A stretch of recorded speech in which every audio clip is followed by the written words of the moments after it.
Next candidate কাম। বসো। কি নাম তোমার? MP sir. মানে? মদন পাল স্যার। ও, তা তোমার বাবার নাম কি? MP sir.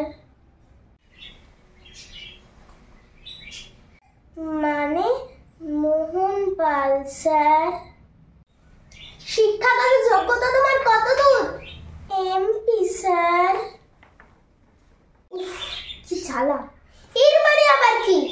মাধ্যমিক পাস স্যার। কি কারণে চাকরি দরকার? MP sir. হচ্ছে কি? Money problem sir. ওকে, তুমি এখন আসতে পারো। স্যার, আমার রেজাল্টটা মেন্টালি পাংচার। মানে স্যার? গোদা বাংলায় মানে পদ দেখো।